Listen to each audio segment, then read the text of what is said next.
is holding the source, drain and all the components of the transistor, that body can come in this bulk form or in SOI form. But SOI means silicon on insulator. So what is the pros and cons of SOI compared to the bulk? So these are the two forms of body that appears in MOSFET technology. So SOI, now let us look at, we all know what is bulk. It's just a piece of silicon called chip on which all the transistors components are made. But what is SOI? Silicon on insulator, in short SOI technology. It was pioneered by IBM. Everything is similar to standard CMOS process. The only difference is there is a buried layer of insulator inside silicon body. There is a buried layer of insulator inside silicon body. So the active components of the transistor, active part of the transistor sits on top of that insulator layer. So we know that active components of the transistors are made of silicon. So a thin layer of silicon is sitting on a layer of insulator. That's where the name came. Silicon on insulator device, SOI device. So it will be easier if we see the actual, forget about it, actual substrate. In the bulk MOSFET, this whole thing is one piece of silicon. The whole thing is a one piece of silicon. This one piece of silicon, and in that one piece we dope a certain portion as source, a certain portion into drain, and the remaining part of opposite polarity act as the body, but together it's one layer of silicon. That's why it's called bulk MOSFET technology. On the other hand, in SOI device, inside the body, piece of silicon, there is a buried oxide layer. In short, it's called box. Buried oxide layer box separating the active portion of the silicon, which holds the channel, source and the drain, from the rest of the body. So there is a thin layer of silicon sitting on an insulating oxide. Typically it is silicon dioxide. Silicon dioxide is a very good insulator. That's why this type of device is called SOI device. Silicon on a layer of insulator, SOI device. So SOI device can come in many different forms. One of them, this is called partially depleted SOI device. Why? That classification based on where this buried oxide layer is placed. As you can see, this box is placed in the middle of the bulk silicon, leaving part of the body above the insulation layer, separating from the rest of the body. So this is partially depleted SOI device. On the other hand, here, that buried oxide layer is placed right below, touching the surface of source and the drain. Entire body is separated, only the source channel and the drain remains above the box layer. It is called fully depleted SOI device. So there are some other variation like double gate SOI device and all those things.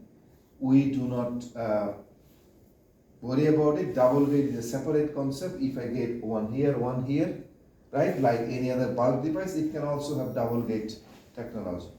But majority of the SOI device will come either in partially depleted form or fully depleted form. In partially depleted form, we still leave a portion of the body above the insulation layer. In fully depleted SOI, we separate entire body from the active region. But in both cases, a tiny layer of silicon sitting on top of an insulator layer. That's how the name came from. The name is coined, silicon on insulator. Both one has partially and fully depleted SY device, has some pros and cons. But in general, what is the advantage or what was the motivation behind coming up with an SY device as compared to a box? So one of the main challenges for MOSFET-based transistors, as we are shrinking them and increasing density, is the unwanted leakage. That is, when the channels are becoming shorter and shorter, typically we expect the current to go from source to drain. That is useful current. If the current goes from source to body or drain to body or leaks from gate to source or gate to drain, those are all leakages. And any leakage that happens in our circuit is just draining the battery without doing any work. So we want to minimize that leakage. And in current nanoscale digital system, that is the number one threat for energy efficiency, unwanted leakage. The problem is, as we are shrinking the device dimension, all those leakages, particularly these two leakages, are increasing because we are making them thinner and thinner, they are coming close to each other, so leakage increases. The other problem is, on a piece of bulk silicon, you have billions of transistors sitting side by side.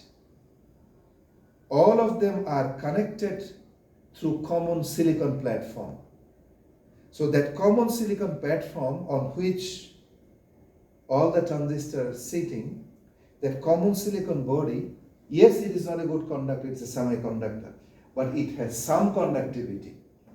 So when one portion of the microchip is working, other portion of the microchip, let's say, is supposed to be sitting idle.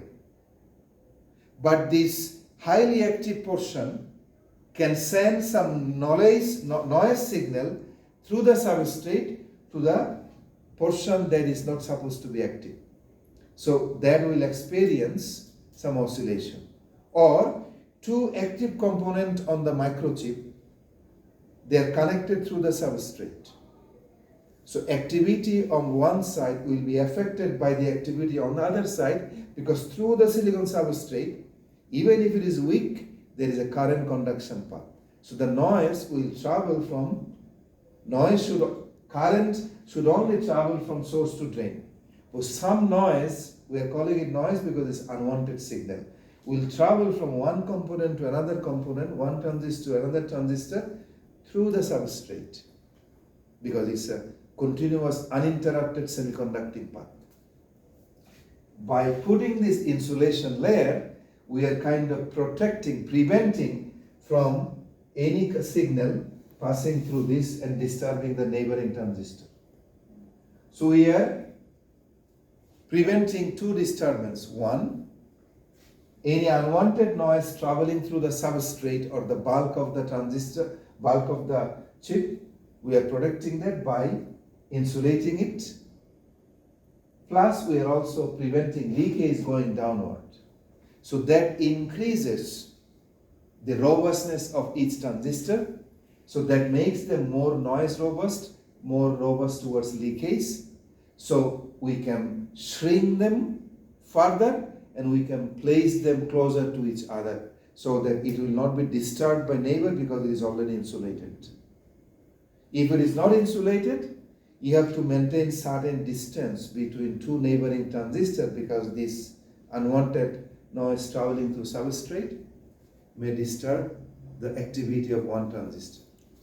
So that was the motivation, to provide higher density of transistor on the chip, to provide higher robustness against leakage and unwanted noise.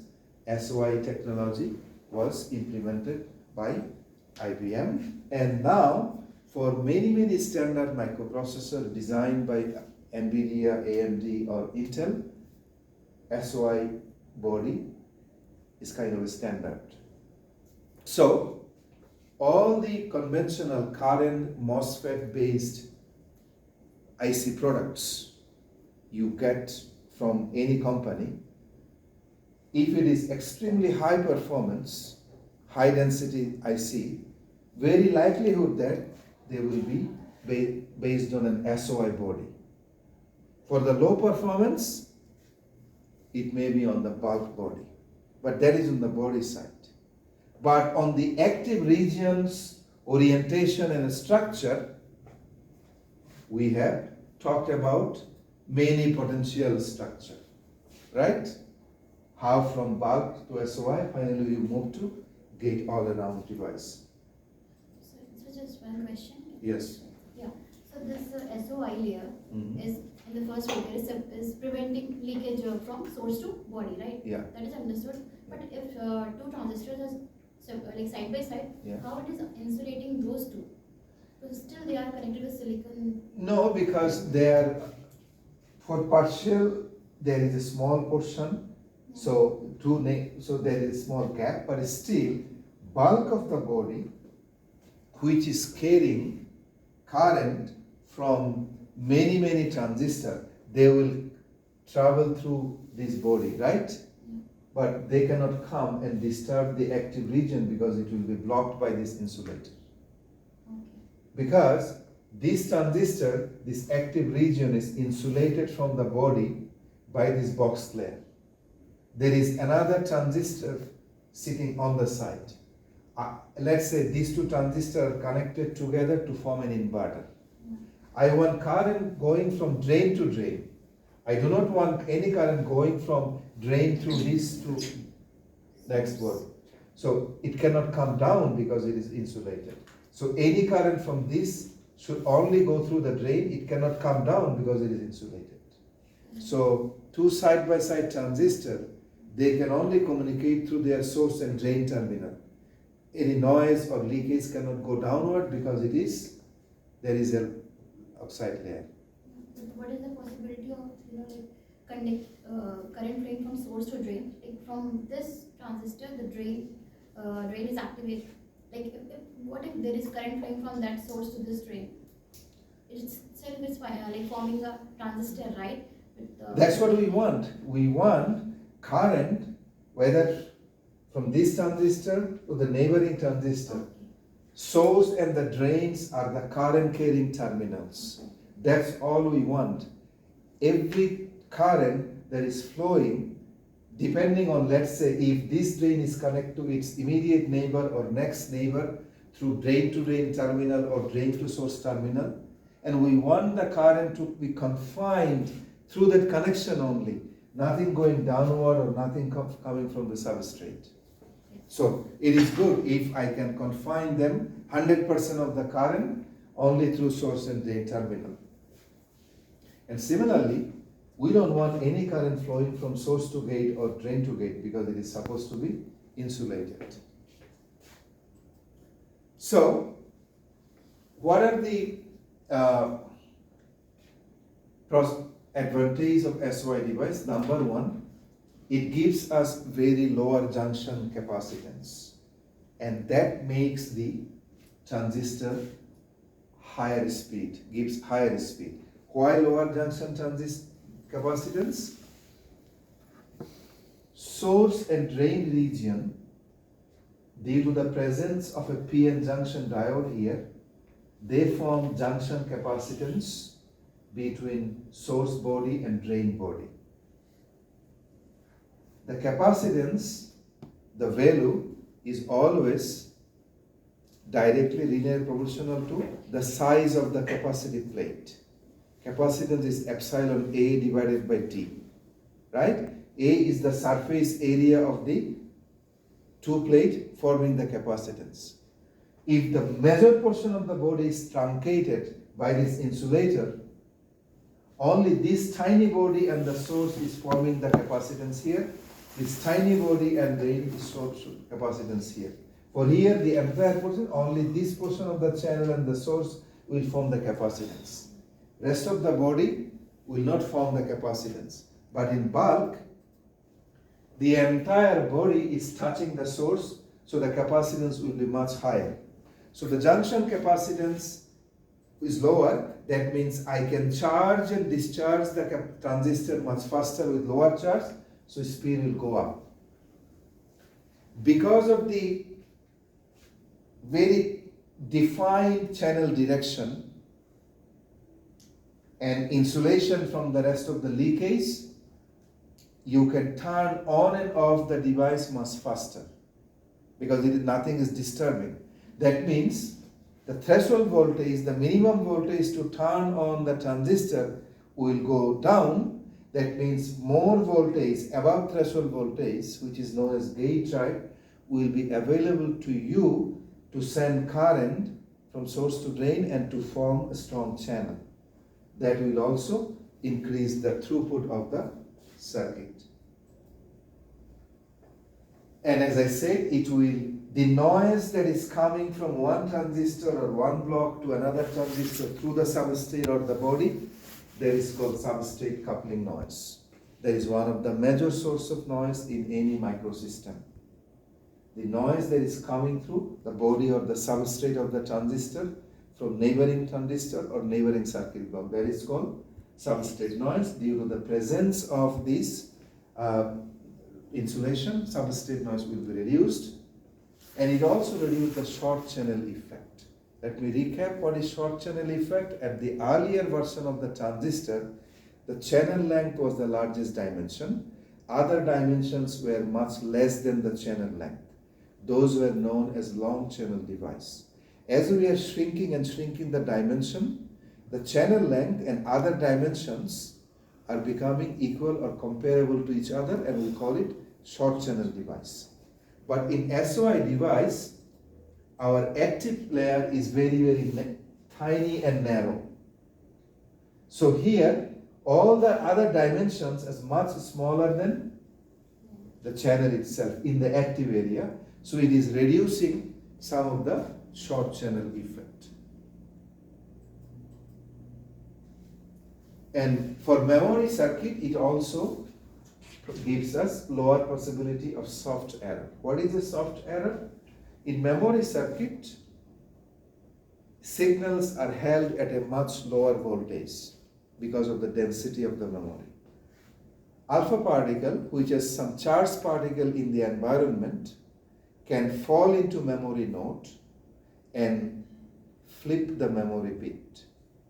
There are lots of charged particles freely roaming around in the environment, but in high temperature industrial environment or nuclear or radiation environment, those particles are higher in number, carrying more charge, and then even in space, it can inadvertently flip one memory bit because of the bombardment of alpha particle. That is called soft error. But to flip a bit, what do you have to do? You have to change the voltage condition of the drain by injecting some additional alpha particle charge. But for them, drain has to constitute a leakage current for that voltage to change. But due to presence of this insulation layer, it is very difficult to have a leakage current due to alpha particle bombardment. So lower soft error in SOI device. And also because of the presence of this insulation layer, it is more robust to leakage, more robust to unwanted substrate noise. So you can place the device closer to each other. So overall packaging density increases. You don't need that much of isolation between transistors.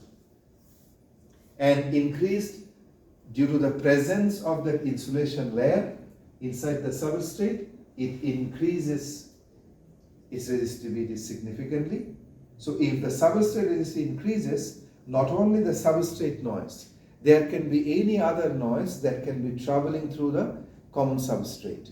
Now, because of the presence of the insulator, that substrate resistivity increases significantly. That lowers the possibility of having noise impact or leakage through substrate significantly.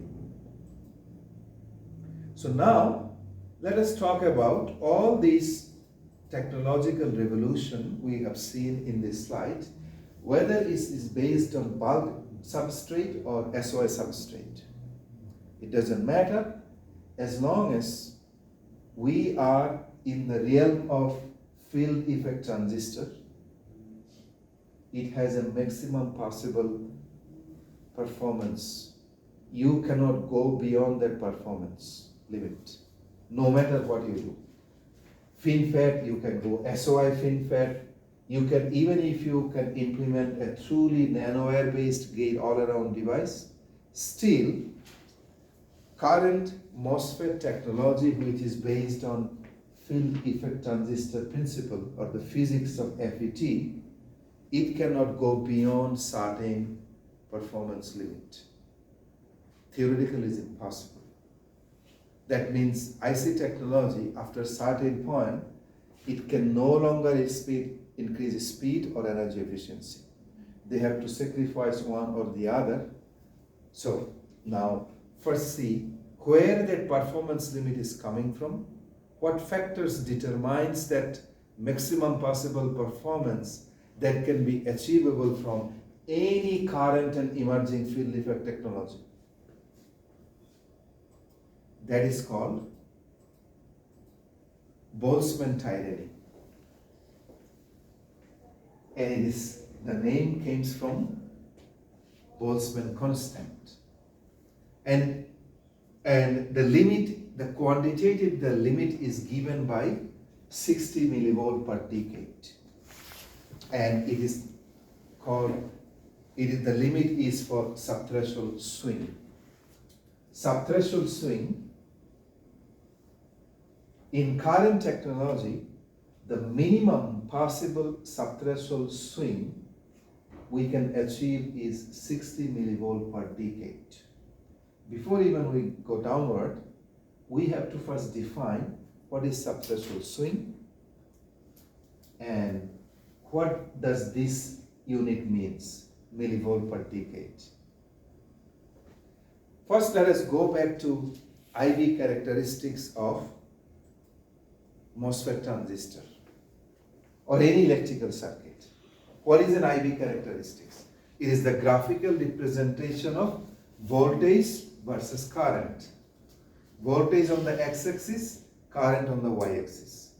This graphical relation between x-y axis, voltage and current for any electrical circuit or device is called IV characteristics. What information IV characteristics gives you? It tells you for a certain voltage how much current you can get. A good IV characteristic means, now IV characteristics for transistor in linear scale is an exponential curve. Initially it increases exponentially and then becomes linear. IV characteristics for a transistor in linear scale is an exponential curve. Linear scale means voltage is expressed in linear scale, current expressed in linear scale. But in logarithmic scale, semi-logarithmic scale, where one axis is log, the other one is linear. So if I express the IV characteristics of a transistor, field effect transistor, in semi-log scale, where current is log scale, voltage in linear scale, we initially get a linear curve, exponential becomes linear in log scale, right? For the subthreshold region. What is subthreshold region? The region of the IV characteristics for 0 volt up to threshold voltage. 0 volt up to threshold voltage, in linear scale it is exponential, in log scale, semi-log scale it will be linear. We are interested in this region, it is called subthreshold region of a transistor. The behavior of the transistor for the voltage range from 0 up to threshold voltage, beyond which the transistor will be turned on. Why this behavior in the subthreshold voltage region when the transistor is not yet fully on, it is just being turned on? Why the behavior in that subthreshold region is so critical? It is critical because it tells you how faster you can turn on the transistor with minimum amount of voltage. So, you as the device designer, if I want to turn them on from 0 to threshold voltage faster with minimum voltage, what type of IV characteristics I want? I want steeper curve, linear curve in the semi-log scale, right? Steeper it is, this dotted curve will move leftward. That means for lower voltage, I am getting more current. It is turning on. So lower voltage, at lower voltage, if I get more current, steeper slope, and the slope of this curve, IV curve in semi-log scale is called subthreshold slope. Why it is unit is millivolt per decade? Because the linear voltage scale is expressed in millivolt. It is log scale, is always decade, right? So the unit of subthreshold slope is in millivolt per decade. Because the voltage is expressed in millivolt, the current in log scale expressed in log. So this subthreshold slope is the slope of the IV curve of a transistor in subthreshold region, and its unit is millivolt per decade. And I, as a designer, device designer, I want this slope to be as small as steeper means smaller slope, as small as possible. That's way, for the same millivolt of voltage, I can get more current. Or for same decade of current, I have to spend less voltage. That not only will speed up the turning on and off transistor, that means I will get more current for less voltage. It will increase speed and energy efficiency. So steeper is better. In the current FET technology, including all the emerging FET technology up to nanowire device, gate-all-around device, the limit is 60 millivolt per decade. Theoretical limit. Actual limit is even 80 to 100. That means your subthreshold slope theoretically cannot go below 60 millivolt per decade. That is called Boltzmann tyranny. And it comes from Boltzmann constant. It will be clear. You as the device designer, if you want to come up with a new device, you want to push this curve this way, so that this dotted curve moves this way and this curve becomes steeper. So that's what we want to move. So now, this Boltzmann tyranny, or the subthreshold swing limit of 60 millivolt per decade, that minimum theoretical limit, it is based on the thermodynamic behavior of the silicon device, based on field effect transistor technology. That's why it is also known as thermionic emission limit. In planar or SOI, whatever technology you use, we cannot reach limit. Now, what is the impact of having this 60 millivolt per decade limit that is known as Boltzmann tyranny? We are not able to achieve high on to off current ratio. It is giving us low on off current ratio. We want to achieve high on to off current ratio, because we want minimum leakage in the off state, maximum current in the on state. So this one, higher the better. Also, if I cannot lower this, the device will not be strongly on. And it is higher this number, higher the leakage. So now the question is first, where this limit is coming from.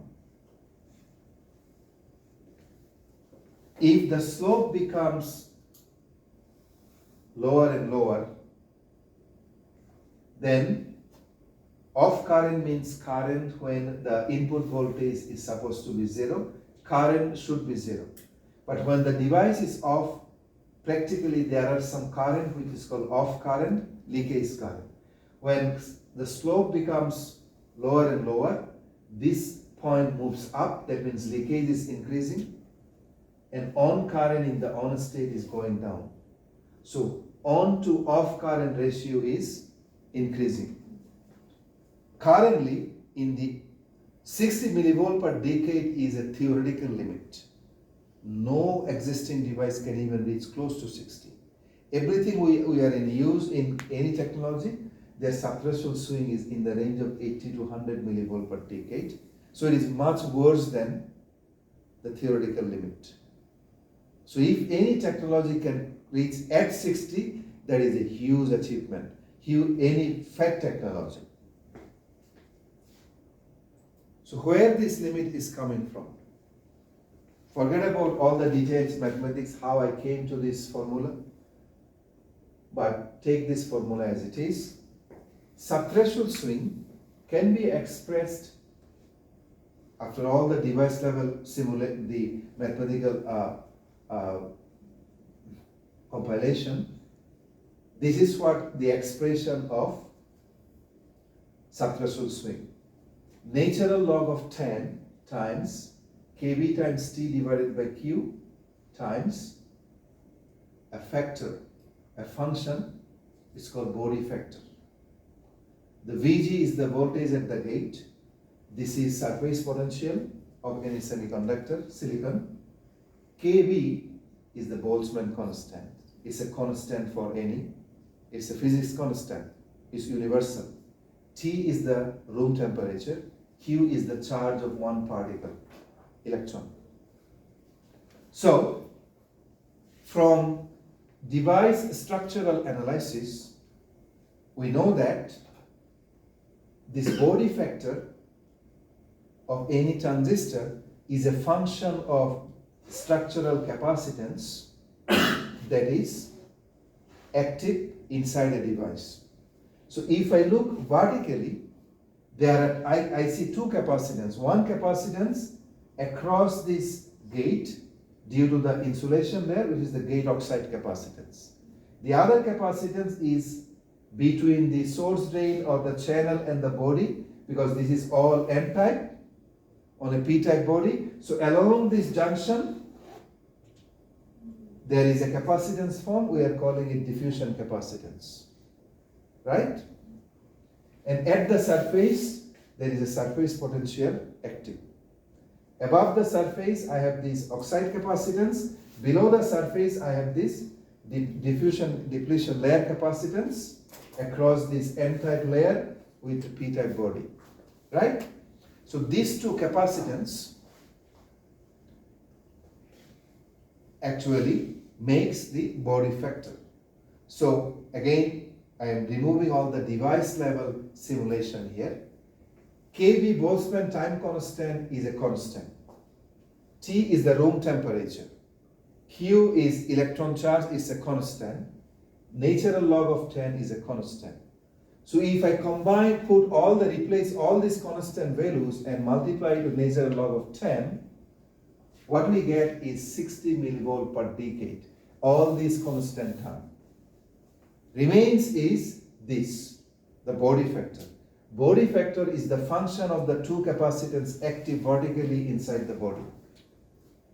And with some simplification and device level derivation, it is well understood that and well known that Bode factor is proportional to or equal to 1 plus the ratio of depletion capacitance and oxide capacitance, right? So this is the Bode factor. So the subthreshold swing theoretically is equal to 60 millivolt per decade times a factor is a unitless factor. Why? It is a ratio plus 1. Now, any physical device, whatever it has higher capacitance or lower capacitance, this ratio will be always what? A positive number, right? So inside the bracket, if I call it a factor, multiplying factor eta, this is always going to be greater than 1, right? So the subthreshold swing S is always equal to 60 millivolt per decade times a factor larger than 1, so it will be practically always more than 1. But by somehow, if you get an ideal material or somehow an ideal design and bring down this diffusion capacitance to 0, theoretically, that there will be no capacitance or so low capacitance that it can be negligibly smaller than this capacitance, then this factor will be equal to 1. That gives us the theoretical limit of 60 millivolt per decade. It can never go below 60. It can go ideally equal to 60 millivolt per decade if I can make this depletion capacitance equal to 0. So this factor inside the bracket of eta will become equal to 1 only if I can make this depletion capacitance equal to 0, which is impossible.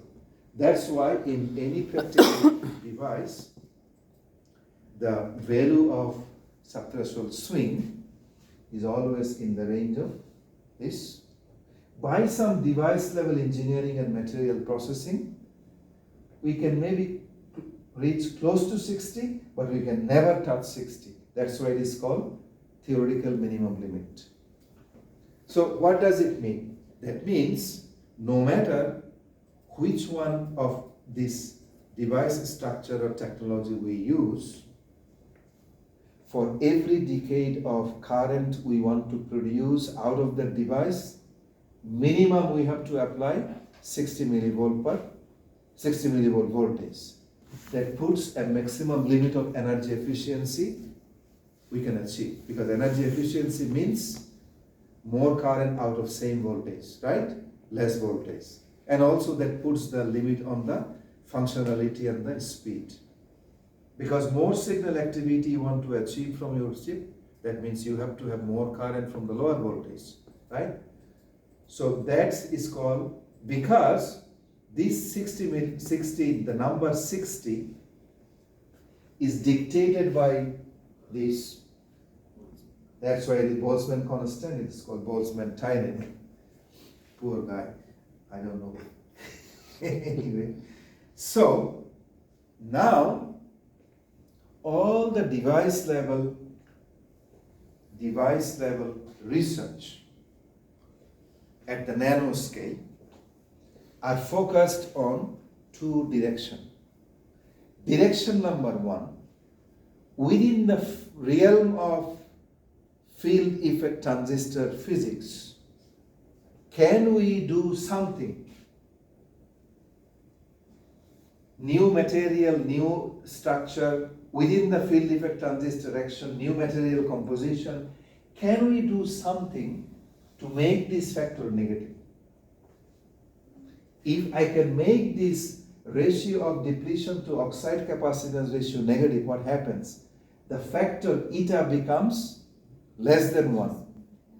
So subthreshold swing will be then less than 60 millivolt per day. So that is the only way. If I want to remain within the field effect transistor, body factor is this.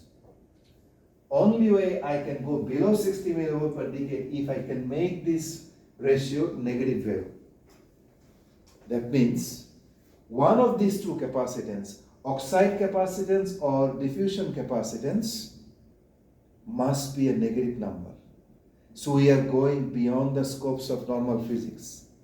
Capacitance is a parasitic. Resistance, inductance, capacitance, these three are parasitic elements of any circuit element. And it always has a positive value. So we are now introducing a new physical concept of negative capacitance. Luckily, it is not something, it is rare, but it is possible. Scientists and physicists have demonstrated certain material at certain operating condition, demonstrate ferroelectric material particularly, temporarily demonstrate negative capacitance phenomena. If we can plug in this type of negative capacitance material into the insulator, then we can get a negative oxide capacitance, or you can plug in those negative capacitance material into the body, we can get a negative depletion capacitance. That gave rise to a new branch of device research called negative capacitance based research. And that is a huge area by itself. So one of the pioneer of this negative capacitance based device is, her name is Supriya Datta from Purdue University. Sorry, he. And he's a student who first gave the idea how to utilize that age-old theoretical concept of negative capacitance into a device structure. His name is Saif Salahuddin. When he published that paper overnight in Nature, a very short paper, overnight in 1 year he received like 5,000 citations, and he was offered a faculty position in Stanford, MIT, and Berkeley. So he joined Berkeley, and 2016 he received Presidential Young Investigator Award from the then outgoing President Obama for that brilliant invention. So the idea that, because this conceptual idea of negative capacitance was there for decades among the physicist community, among the material scientist community. Can you please repeat the name of this, Saif Salahuddin? Saif Salahuddin, he is a full professor of Berkeley, UC Berkeley, and his advisor is Supriya Datta from Purdue, West Lafayette. He's from Buet, and he was first in his class. I hired the second boy, Sajjad, and Sajjad Somehow he is from the department. EC department. Yeah. No, he is much junior than me. He is a very young guy. He is at least 6 years junior than me. So his batchmate Sajjad was my PhD student. Sajjad is now working for Applied Materials. He got his PhD with me. So Saif came to Purdue. First, he was the first boy, first ranked, and then second ranked Sajjad came to me at University of Illinois.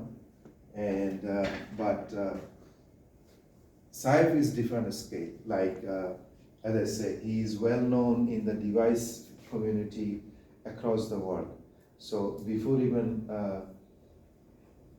turning 40, he got presidential medal, and he is now fellow of, I think, every single professional agency in our field. So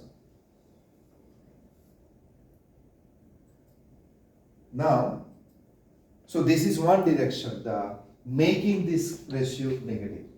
There is one direction of research. The other direction of research is, let us forget about field effect transistor.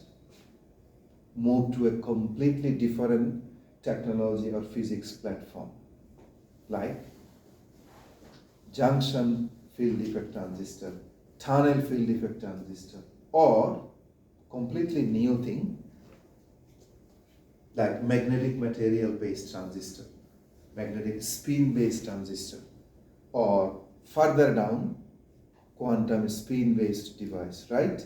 So within the transistor, there are beyond regular FET, MOSFET, you have tunnel FET.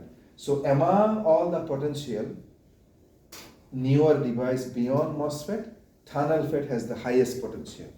So a very huge group of researchers, they are working on tunnel FET. And that is the device technology perspective. And then the third direction of research that is going on, let's get away with silicon. Both for MOSFET as well as for those emerging FET. There's the emergence of 2D nanomaterial. So among the 2D nanomaterials, the first one they started playing with graphene.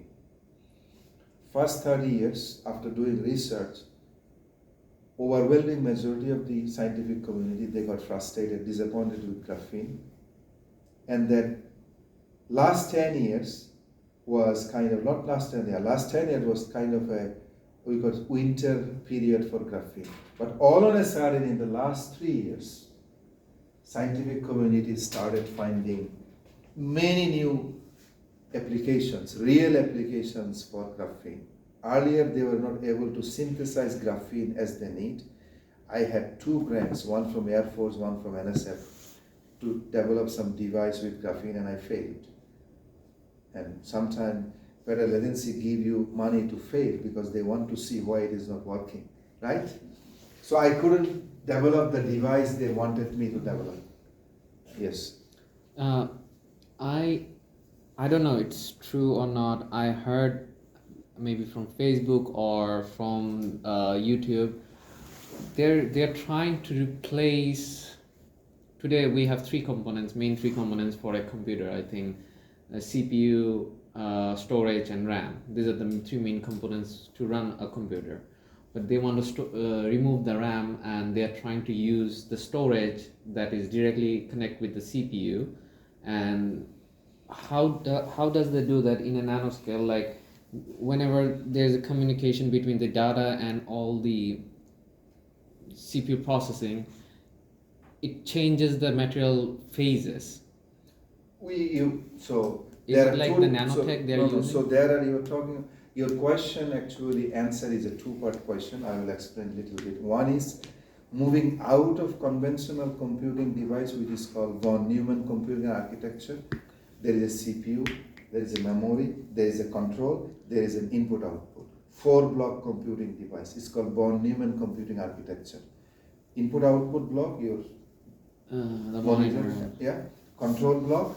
Main blocks are CPU and memory. They are all interconnected through buses. 4 separate functional blocks. But the main bottleneck is the bus. So now they are talking about merging CPU with memory. Same blocks of circuit, same device can work as a CPU. In CPU is signal processing, and memory is storage. So same device can work as a processing unit as well as a storage unit. Oh. That is called human brain-like computing. Uh-huh. Every brain cell we have, it's a processing cell as well as a storage cell, right? So that is called neuromorphic computing. So you are moving to a new branch. Now neuromorphic computing can be implemented using, they are exploring many different materials and technologies, from FET to spin device, from regular material to multi-phase material. There are many different, there's like a, so neuromorphic computing is a new field beyond von Neumann computing. And for neuromorphic computing, they are exploring what are the devices and materials that can be implemented. It's a 40-year-old research area. IBM and big companies, they invested billions of dollars to implement neuromorphic computing, but we'll focus on that in another lecture. It's a part of nanotech, right? Nanotech means no matter what is the computing platform you are using, when they started exploring neuromorphic computing, they started exploring using submicron or micron level devices and material. Okay. So it was at the, so micro and nanotech, it's one thing. Application or platform, that is one thing. Like if you are thinking about this simple microprocessor for this cell phone, we started at 10 micrometer, we went down to 45 nanometer, now we went down to 18 nanometer, so it is now a nanotech, the design of this, right? You see, the relation is not that neuromorphic computing is all nanotech or microtech, it's how do you implement it? The phase we went through, first micro, then goes nano, then... Yeah, it's 2 different things. One is, we're talking about 3 actually. Applications. Applications, okay. Using what platform you implement the application, von Neumann architecture or neuromorphic computer architecture or something else in future. Like you have applications, you have platform, and underneath you have technology or device, below that you have material. So it's a 4-layer we're talking about. Yeah, so it's 4 different things, 4 parallel streams going on. So The other research, as I said, third direction of research is material. Graphene is again gaining a new set of attention because now for recent success in implementing graphene in many different micro and nano application. And then the other one, they are anticipating the next. So research is goes like this. First they get excited and they face some difficulties because there is no CAD tools initially to simulate those graphene. And then NSF invested like $200 something million over the 20 years to develop nano hubs hosted by Purdue. Now, and many universities develop their own tools. Now they can simulate. Then after addressing some simulation challenge, the next challenge they are still facing, nobody could give the quality of graphene or the structure of graphene I was proposing or many other scientists are proposing for their device. And then the next one, the next super material now which has more potential than is the molybdenum disulfide. So molybdenum disulfide, first it was invested by Department of Defense.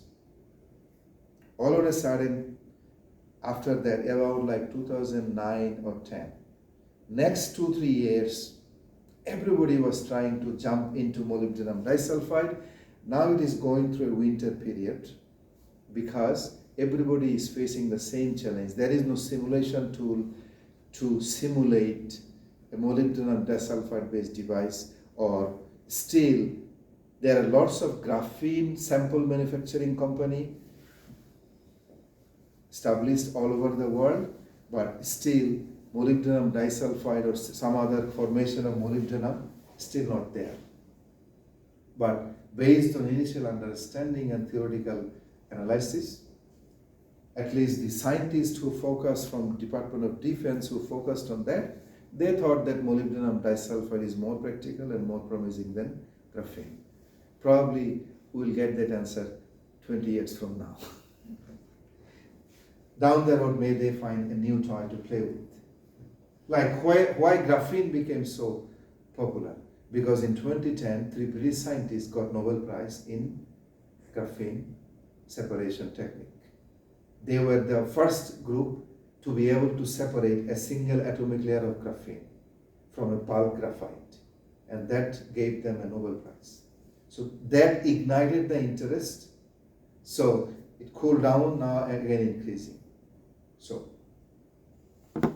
and now like Atikur and his associates in chemistry and some material science group, they are now excited about a new 2D material, perovskite, right? Yeah. And then a family of 2D nanomaterial called TMD. So yeah, so ultimately 20-30 years from now, one of those material will probably survive and become widely used, right? And by this time, scientific community will get excited or will lose interest about some of this material. Now, let us look at the evolution of silicon technology and how the subthreshold swing improvement that actually progressed. For silicon, at higher the dimension, so initially at 250 nanometer range, subthreshold swing value were around 85. By improving the silicon technology and particularly strained silicon technology, it lowered the subthreshold swing and it came down to around 80, 82. But then further reduction of technology size, it actually increased the subthreshold swing. And these are various different technology and their source structure at different technology. Is data from Intel. And SOI MOSFET was introduced, and SOI MOSFET actually was able to improve subthreshold swing to some degree.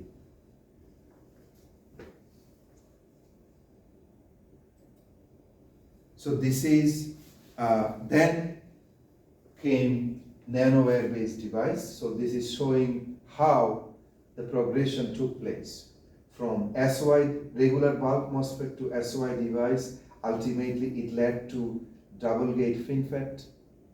Then it led to tri-gate FinFET.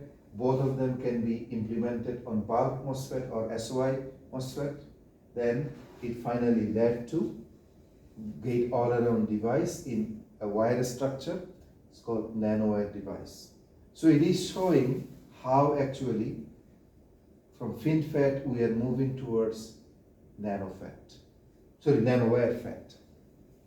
So nanowire FET is extended our ability to further scale down the transistor, because this source channel, wire-like source channel, it can down to few nanometer, but it is a three-dimensional structure, so it's a 3D device, much more challenging to fabricate, but much more efficient in terms of performance and energy efficiency.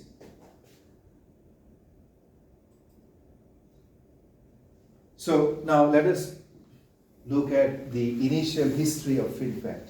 So currently, all the Intel 18 nanometer and down, those transistors, those chips are based on FinFET technology. So how we came to FinFET? It started with the concept of double gate MOSFET, one here, and there it's found that the gate below the body is not influencing the performance that much. So how about flipping the source like this, channel like this, put one here, so double gate. And then it went through several stages of big projects, like one is like Delta project, and then in 1990s they tried to improve the gate performance, and then finally in 2012 Intel successfully manufactured their first commercial version of FinFET. So, and 20 nanometer bulk FinFET was actually came into market around that time. And then they introduced a second generation of FinFET using TSMC foundry. It's also FinFET, it's 14 nanometer. So the problem is, companies like Intel or AMD or NVIDIA, whatever device structure they come up with, somebody needs to implement it, manufacture it. And there are only very limited number of companies in the world, TSMC being the leading one who can actually implement and manufacture those devices. So this is actually a Delta project, which is the predecessor of FinFET in 1990. And it gives you kind of, it shows you where it started, and this is the FinFET that Intel, 20 nanometer FinFET that Intel implemented as side-by-side comparison, and Intel implemented it for their RAM memory.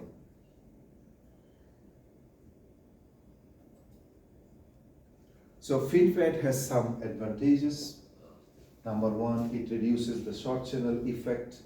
It can be operated as lower threshold voltage, lower supply voltage, so it reduces leakage current, as well as lower sensitivity to gate length because it's surrounded by all sides, and it can provide high on current, low off current, and that leads to lower subthreshold swing, still not below 60, and it can extend the scaling. That means Moore's law can be extended.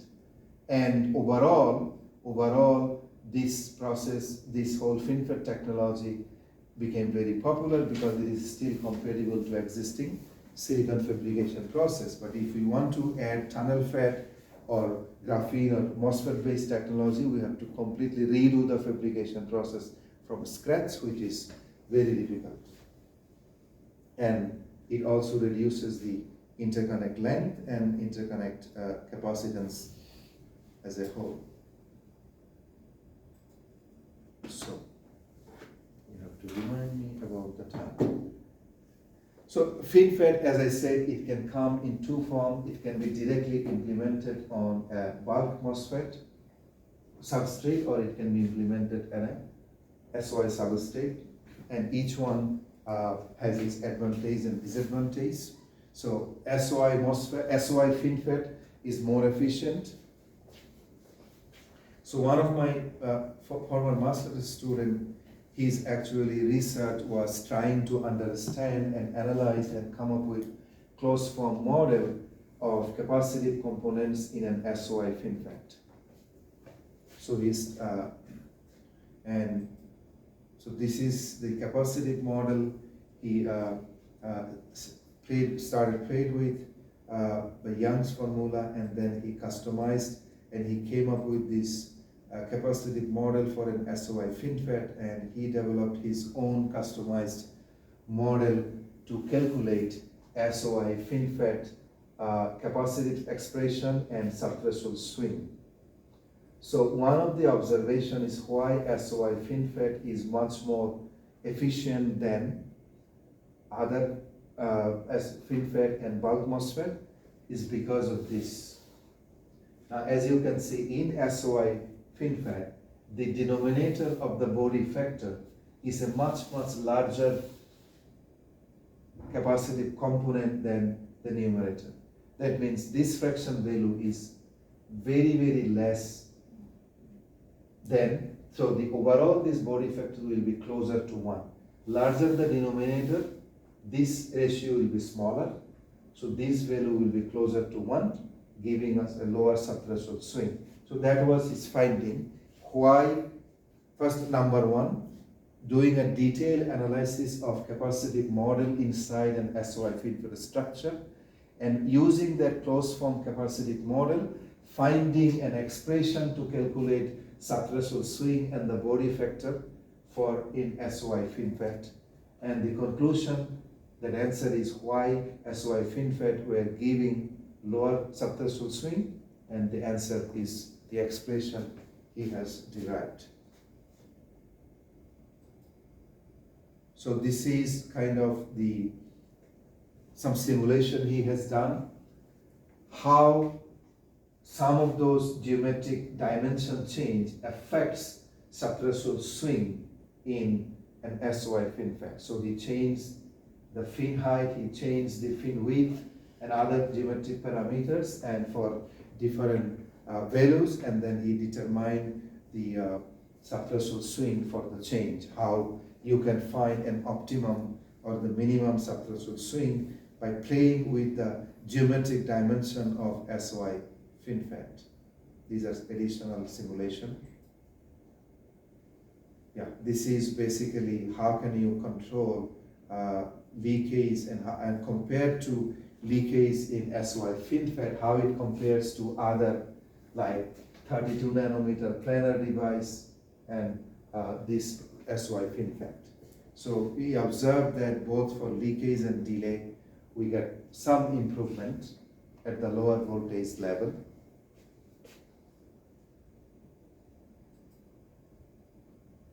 But still, so the very latest commercial product is SOI FinFET. So what is another goal for his whole master's thesis is to see how close SOI FinFET can go, how close to 60 millivolt per feet. So all these different analysis, playing with material, playing with geometric dimension, is to see, by playing with the dimensions and material composition inside SOI FinFET, how close you can go to 60 millivolts per decade, or it is possible to go to 60 millivolts per decade. The answer is no. No matter what you do, it is impossible to close. So, then what is the conclusion? New materials and new physics. That means, if you rely on KT over Q, Boltzmann constant times temperature times Q, this value is always 60 times natural law. It's a constant. You cannot reduce a constant, right? So you have to find a device structure, device physics that does not rely on this factor. And the answer is tunneling phenomena. Field effect phenomena is dependent on this factor. But the tunneling phenomena is not dependent on this factor. So that is one. So now let us go back to this expression. So all the research we are going to focus on, or scientific community are focusing on, in device research, they're either trying to find a device whose subthreshold swing is not dependent on this constant, or they're trying to do something, this value becomes a value less than 1, right? So a constant multiplied by a fraction will be lower than 1, right? So so research is focused on getting rid of this constant or getting this value lower than 1. So now, so both material level and device level research are going on to find answer to both. Can we get rid of that constant dependent on KT over Q, or can we get a new body factor which is less than 1?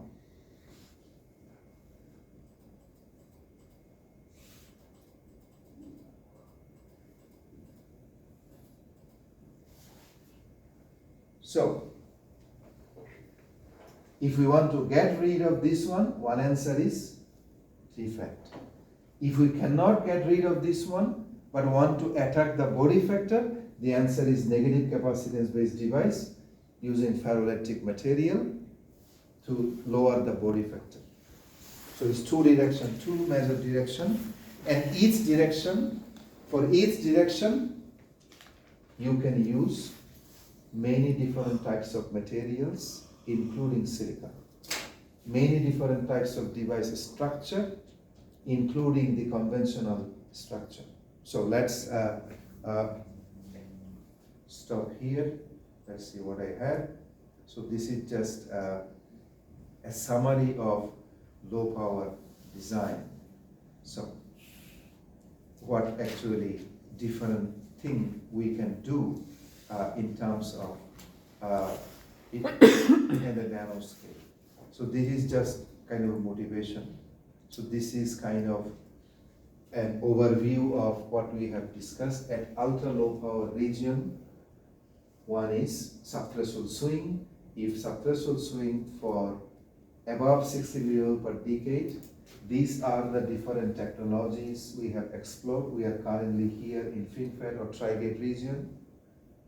And all this conclusion is we cannot below this. For less than 60 millivolt per decade, tunneling FET is one option. People are exploring silicon-based, CNT-based, graphene-based, and other composition material-based CNT FET. New material, ferroelectric material, impact ionization, there is another possibility in addition to tunneling FET. So this is one technology beyond FET. This is another technology beyond FET. You can add more quantum and spin, all those, like, but these are still based on conventional semiconductor material. But when we enter magnetic and quantum and spin-based device, we are actually moving away from conventional semiconductor realm, moving into a new material sector. So we will start from here, new physics, how band-to-band tunneling works. Professor, did you get my mail? I did, I saw your email, but I still have about 50 more emails to answer. We know, but should we set it in the canvas or should we? Oh, no. The topic email, I actually have everything, so I'm making, so what I will do is, between each one of you and I will make an individual box folder. So everything you do, reference paper, write any draft, you save it in that box folder so that whenever I'm free, I can go and monitor and then give my feedback directly so that we don't have to email back and forth and back and forth. So UMKC box folder, everyone will have a dedicated shared box folder with me for this topic. So But we I need, got your email and everybody's email regarding. so we need to create a topics. box. Yeah, either you create the box folder, send me the shared link to me, then I can access it, or I can create for you. I think better you create in your folder, only that create that EC 5565647 folder and share that link with me so that I can Box click folder. box folder. Yeah. So on the research topic, there will be some existing research only, right? Yeah, so you registered late, so Yeah. you have to pick, you are free to pick any topic in the field of nanotechnology. Okay. Yeah.